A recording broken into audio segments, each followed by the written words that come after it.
Јас планирав да поставам две прашања до премиерот, ќе морам да ги поставам до неговиот заменик, значи до вице-премиерот, бидејќи премиерот си отиде, иако член 42 став 5 го врзува да седи тука и да ги слуша претеничките прашања на претениците, и му дава само една можност, ако има објективни неодложни причини да напушти. Ние видовме дека тој буквално одинат ја напушти седницата кога Левица побара пауза.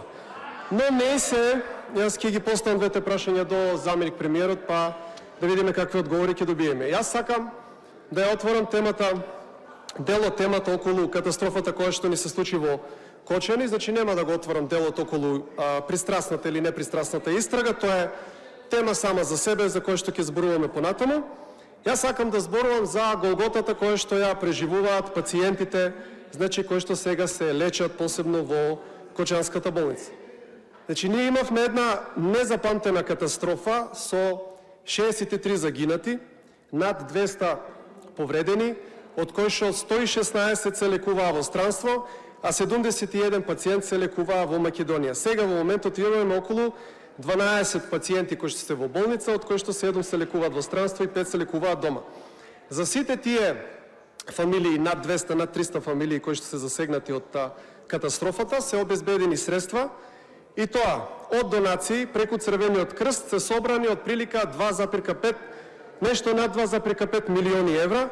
Од Независната организација за помош на семејствата Сапорт Кочани се собрани над 600.000 евра, скоро 700.000 евра, а од владата се обезбедени околу 30 милиони денари или само 487.000 евра, значи околу пола милион евра. Со однос од те буквално 6:1.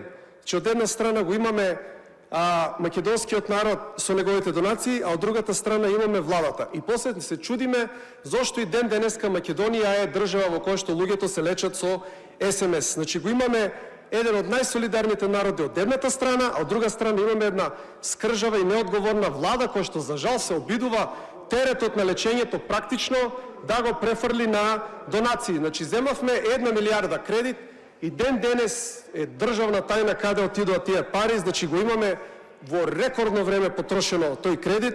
Зар не може дел од тој кредит да се пренаменат средствата за засегнатите во Кочани? Сега треба да земеме уште 6 милиарди кредит, така да, колеги, пари има, само нема волја.